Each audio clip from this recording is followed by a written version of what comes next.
Welcome back to Dragon's Demize, the podcast about what happens on, around, and behind the tabletop. I'm your co-host Greg, joined as always by Jacob. Hello.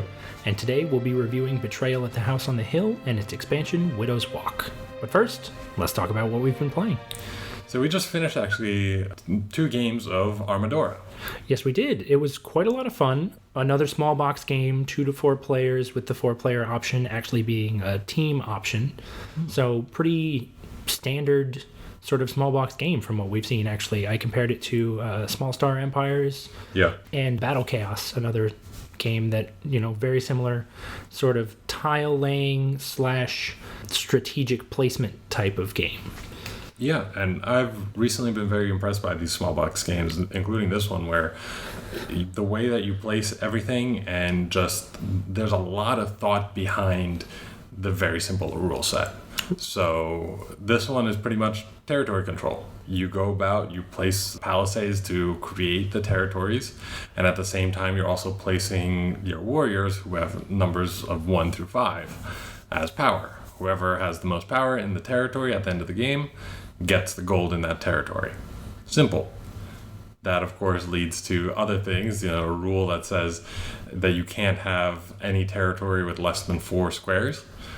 So that means that everyone's going to try to subdivide as much as possible or create territories that literally cannot be subdivided into spaces that have less than the 4 squares. Right. There's a lot of strategy and a lot of different layers of that strategy. So, you can say, all right, I'm going to aim for something that has 7 squares in a single territory so that it's indivisible. Or you can say, all right, you know what? I'm not even going to worry about laying down palisades and controlling territory. Instead, I'm just going to let other people do that and then place my warriors, wherever I feel like I can get the most advantage out of that. So there's definitely multiple avenues to a successful game. Mm-hmm. And it's also really interesting because on a turn you can't both place a warrior and palisades. It's one or the other. So if you place palisades on one turn, you still have to hide it a little bit so that people don't know what you're doing. Right. So that they don't preempt you and possibly, put their warriors in the territory that you're trying to create and separate from the others. Or do it in such a way that they literally cannot prevent you from doing it. Exactly, because you can only place 2 palisades a turn, which, sounds like it's a pretty reasonable amount, but actually it's not enough really to secure you any sort of space in the course of a single turn. So you're going to be at someone's mercy, whether they notice what you're doing or whether they decide that they want to focus on other things. That's up to them, but you're not going to be able to reliably blitz to control over a certain territory. Exactly, and I think that is a lot of fun because you have to really try to balance that and have that risk of, okay, now I'm really showing exactly what I'm doing, but hopefully that person can't do anything about it, or just, placing it in a specific way that will not let them do anything about it. Yep. And in general, the game is a lot of fun. I think that it has quite a bit of replayability. It plays in about half an hour, which is nice, or less, depending. It also has special powers for each of the factions. So I was playing the mages the last game, and I got to look at 2 of Greg's pieces and make my decisions based on that. Right, and I was playing the elves, so I was able to shoot arrows at Jacob's pieces and reduce their value. So, just adds another layer of depth, but that's an advanced rule, and it's not necessary. So the first game we played, since it was fresh out the box, we just played the basic rules, give ourselves a grasp of it. And so there's, modularity and elements that you can add or subtract based on how complicated or nuanced a game that you want. Exactly. So definitely a very fun game. Looking forward to getting a few more games of that in later on.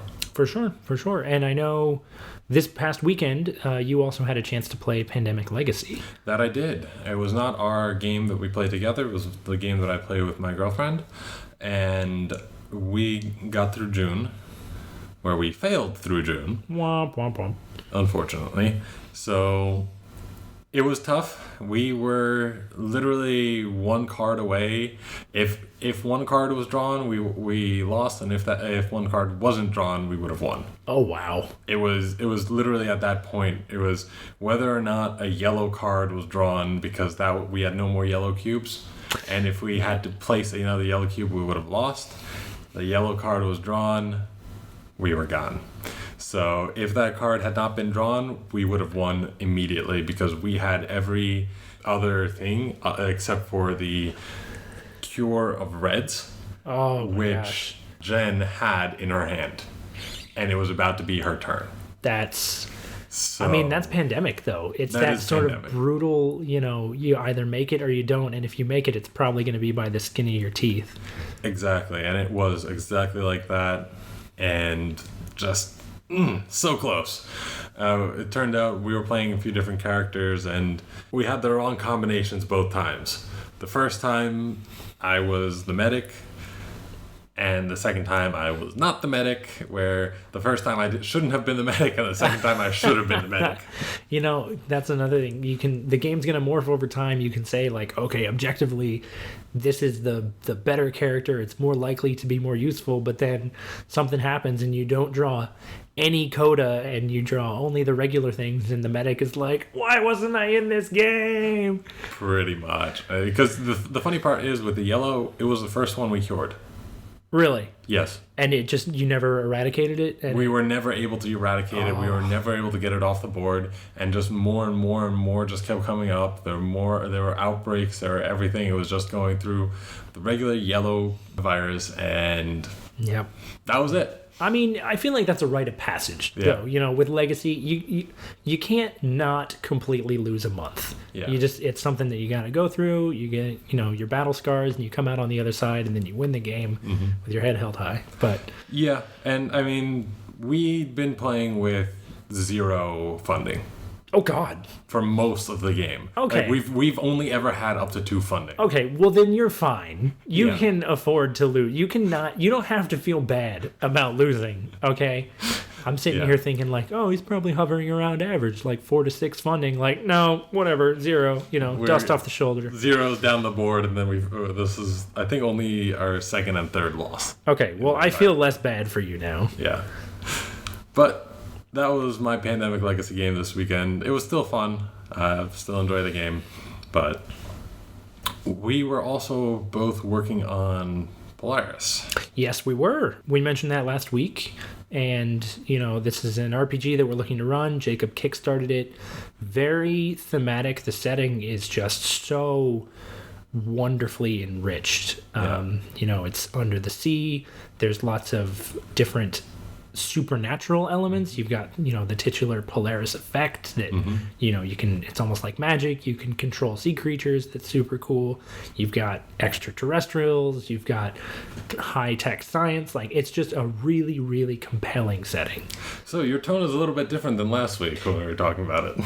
That's because I'm focusing on the setting. My feelings regarding the system have not changed terribly much. I do find during the process of character creation that the skill system has just been incredibly unwieldy, incredibly cumbersome. The statistic that I cite, because I counted because I was in pain, is that there are 83 skills, and of those 83 skills, 19 of them are branching skills, a la, knowledge or craft from Dungeons and Dragons. So you have an incredible number of skills that you have to either memorize or just be able to flip to, and all of them are pretty integral to understanding how your character functions because of a concept called limiting skills, which says, it doesn't matter how proficient you are at, for example, using a melee weapon.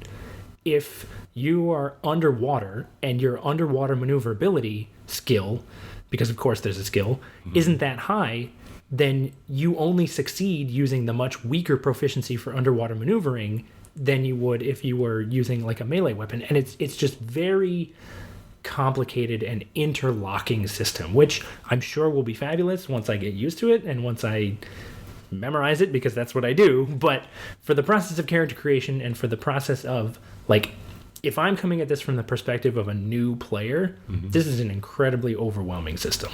Yeah. But as you were talking about earlier, the actual flavor of the system and the setting itself just captures the imagination. Oh, it's phenomenal. It's great. And they've got all these, as you're reading through the history, they've got these little story hooks just dropped in there. It can be as simple as one sentence like, oh yeah, this submarine went missing 2 years ago. Like, what? Tell me more about, I want to explore that. That's a campaign. There you go. Exactly. And that's... when I first heard about the system, I didn't even look up the skills or anything like that. I was just like, oh my god, this someone was talking about it on YouTube on some video, and I was like, this is awesome. It just the campaign, the whole setting itself just captured my imagination, and it was just immediately, boom, I want that. Let's play it. Let's try it. Well, we've got 4 or 5 people on board now, so we'll have to see how that goes. Yep, so look forward to that. And that's a look at what we've been playing and what we've been preparing to play. And now, time to reveal the haunt and our review of Betrayal at the House on the Hill, along with its expansion, Widow's Walk.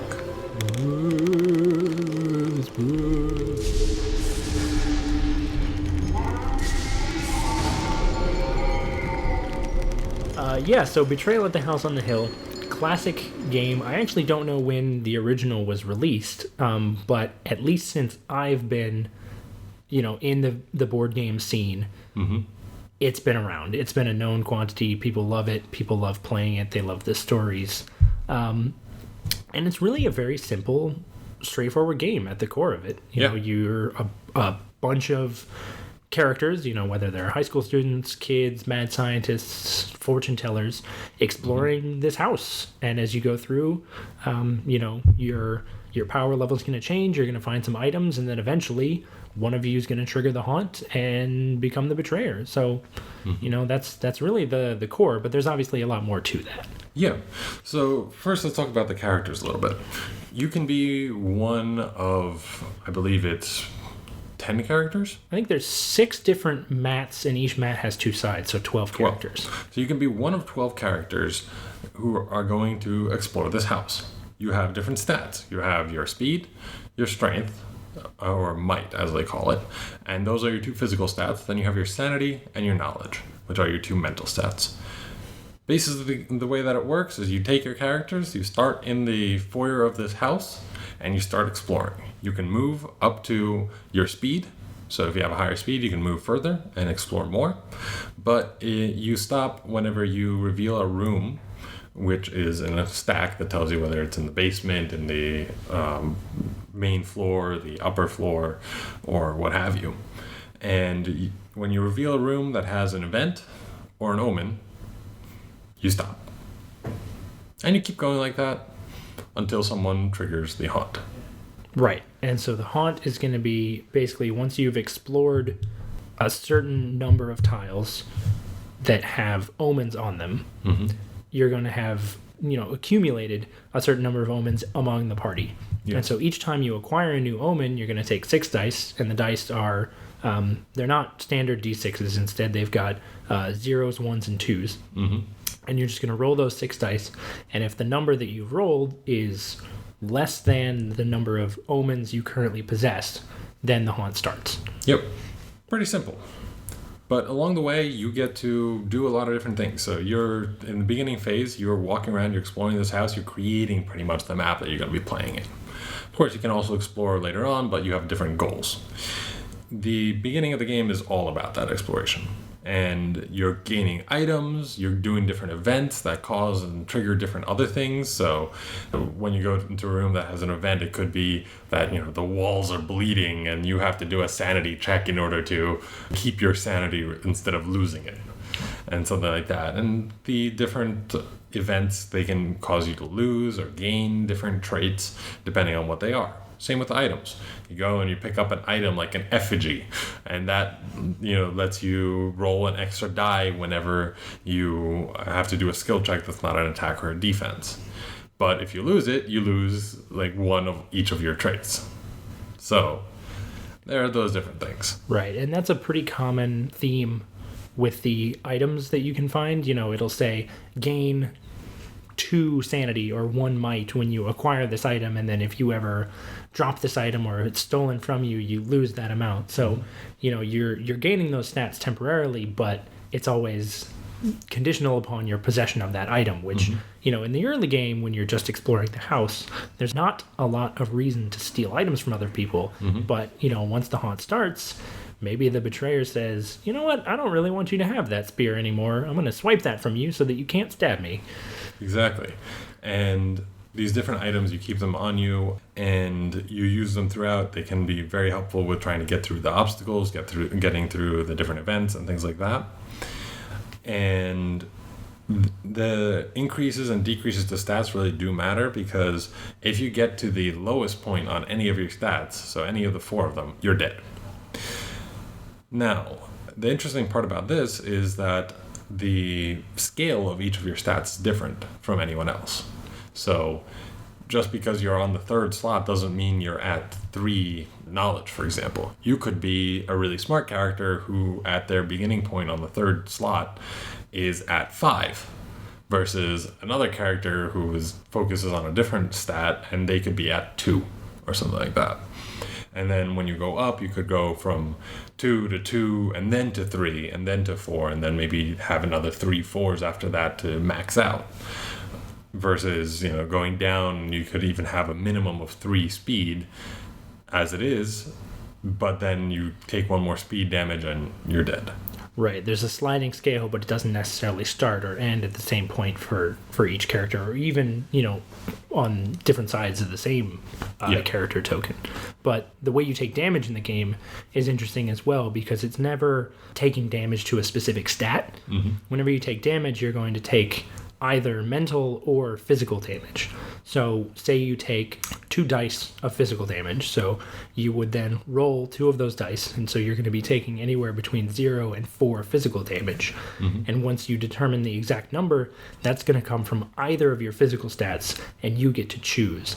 So in addition to having the sliding scale that gives you a buffer against death, you've got that insurance of, okay, well, my might is naturally pretty low, but I've got decently high speed, so I can afford to take a couple of physical hits on my speed before I really get into the danger zone, which adds a level of survivability that is pretty sorely needed given how punishing the game can be.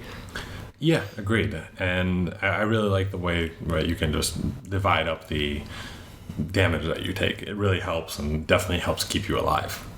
When you're right at just barely hanging on, that makes the difference. Oh yeah. But let's talk about barely hanging on with the haunts. Yes, so the haunts are obviously the selling point of the game. If you're just exploring a house, there's not much of a game there. Yeah. But eventually, you are going to, on a haunt roll lower than the total number of omens that you've accumulated. And at that point, you're going to go consult the book, the survival guide, and that's actually going to have this matrix that tells you, okay, what omen did you pull, and what room did you pull it from? And that's going to give you a reference number, which then refers to a haunt. So I think in the base game, there's something like 100 haunts. 60. 60? Oh, always felt like more. And then the expansion adds a whole bunch more, because obviously it adds new rooms to choose from and new omens that you can possibly have. So the chances of you getting the same haunt multiple times are always going to be very slim, which means very high replayability, and it's always something fun to discover, which is great. Yeah. So the haunt is going to start, and then the betrayer, whoever that turns out to be. If there is anyone. Right. There may not always be a betrayer, but it can be anyone from the player that has the highest knowledge, or whoever triggered the haunt. Those conditions are going to change, but whoever that is going to take their book. They're going to go off into their corner, read whatever their rules are.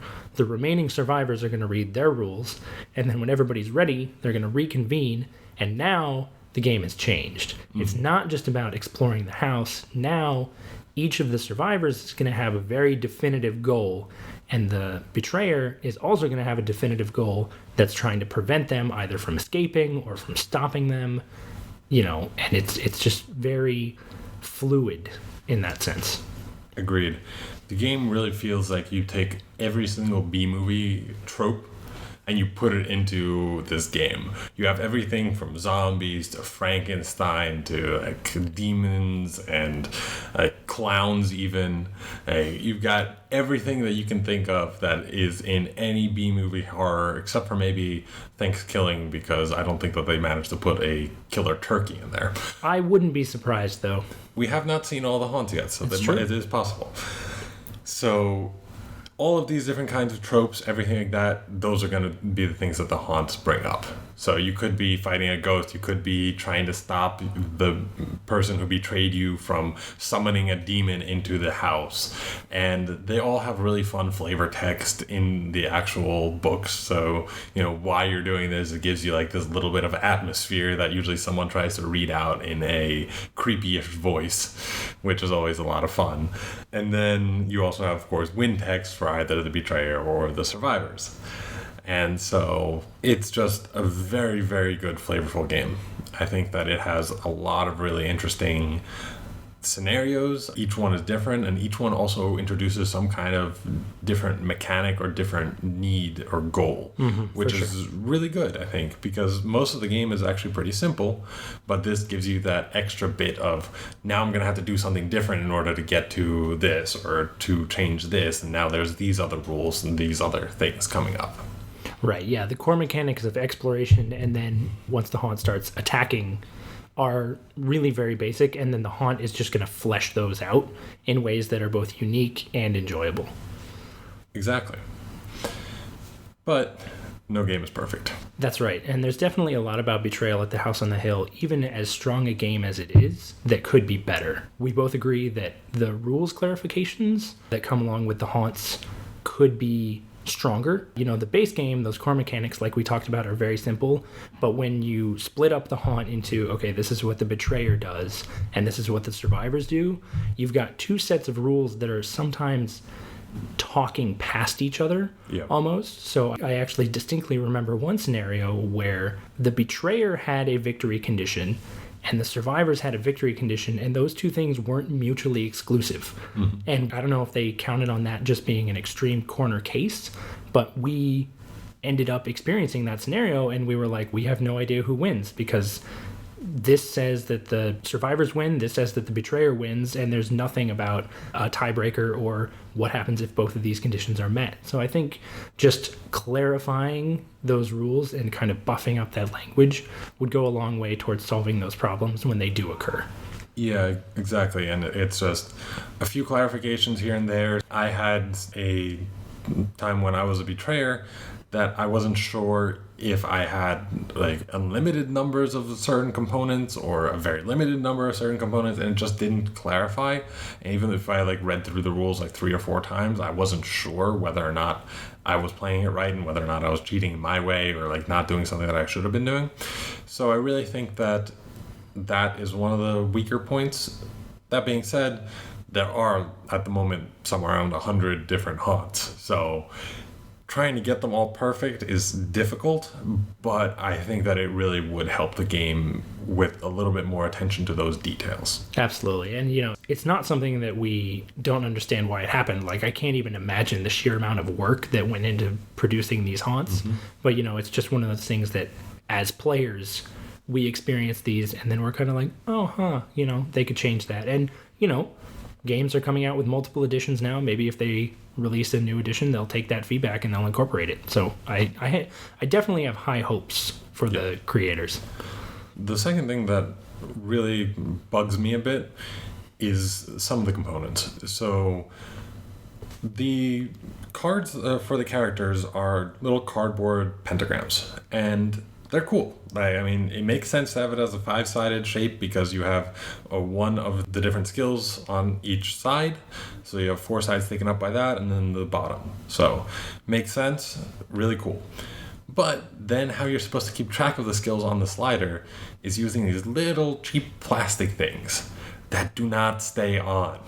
So it's just one person knocks into the table just a tiny bit, and you don't know whether you were on the 4 or 5 level. Your whole character is just messed up.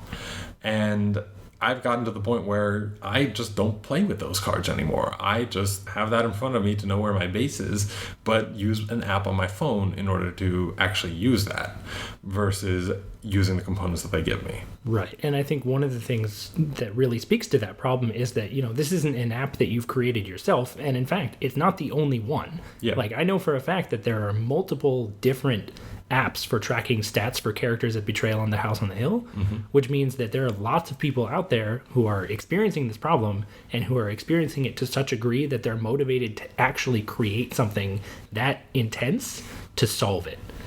Exactly. So those components are really frustrating. And then there are so many tiny little pieces in the game. So this is one of those games that I think came with like 3 or 4 punch boards, and all of them had like little tiny pieces in them that you're like punching out. Circles for some monsters, these little teardrop shapes for others, and those are color coded, so that's not as bad. But then you have these little black triangles, diamonds, hexagons, and other shapes that all have writing on them. And they all look like each other. So it's just like strength check written in like a little white font on this black triangle that you're trying to dig through all these components just to find that one.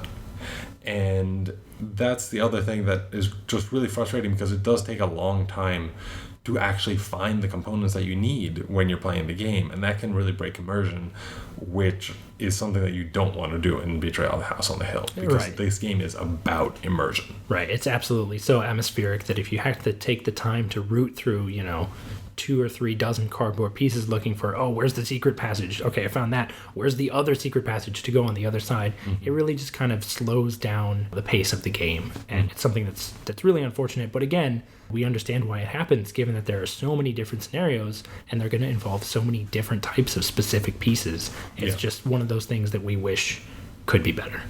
Exactly. That being said, what do you think your final verdict for the game is?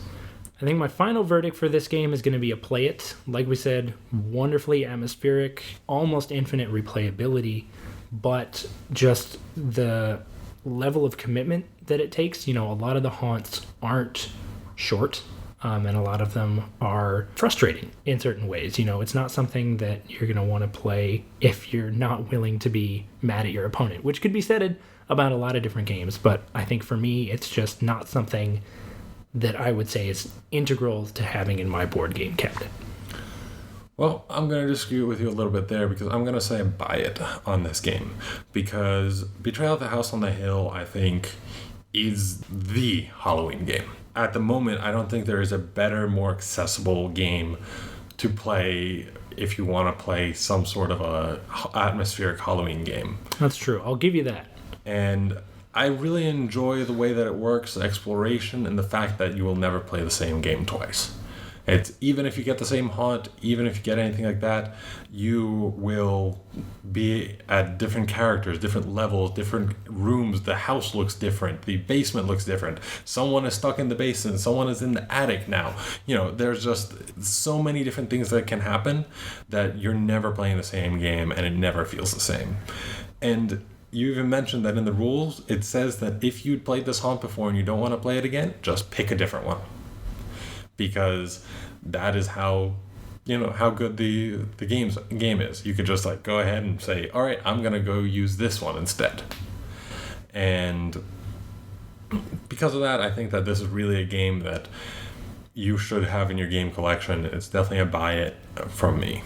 All right, well, there we go. Before we wrap up, let's do a few recommendations. Betrayal at the House on the Hill is a really great game if you liked Dead of Winter. It's that same sort of semi-cooperative, but with semi-betrayal elements, and it has a lot of the same themes in terms of that sort of atmospheric, oppressive, classic horror feel. Yeah, where Dead of Winter is just focused on zombies. Betrayal has all the different ones and is a little bit of a lighter game and a little bit of a faster game, honestly, than Dead of Winter. It certainly is. But another one that I will mention is Descent, and that's Descent 2nd Edition. And that's also got a very similar 1v all kind of feel to it. So just like Betrayal is, a lot of times after the haunt, you have one person controlling the monsters, the enemies, or something like that. And then you have the heroes who are trying to get to a certain goal or do a certain action in order to win. And you've got the same spatial, like, moving around aspect and people chasing each other around. So if you like that part of Descent, totally recommend Betrayal. All right, and last but not least, the Dungeons & Dragons board game Castle Ravenloft has a lot of the same tile-based explorations and a lot of the same evolving strategies and a lot of the same evolving scenarios.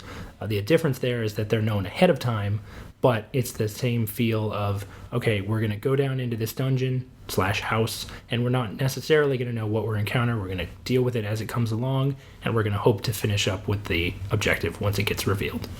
Yep. And just one final note. For Widow's Walk, put a pencil and a small notepad into the box. Yes, absolutely. It will help a lot and you don't have to scramble to look for some pieces of paper to rip up in order to do a lot of the haunts which are new and added in Widow's Walk. But that is our review of Betrayal at the House on the Hill. We hope you enjoyed it, and we hope you join us next time.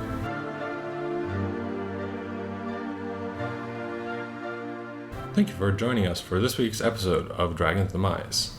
Be sure to check out our YouTube channel for the video version of this podcast, as well as other videos coming soon. We hope you join us next time for our review of Splendor.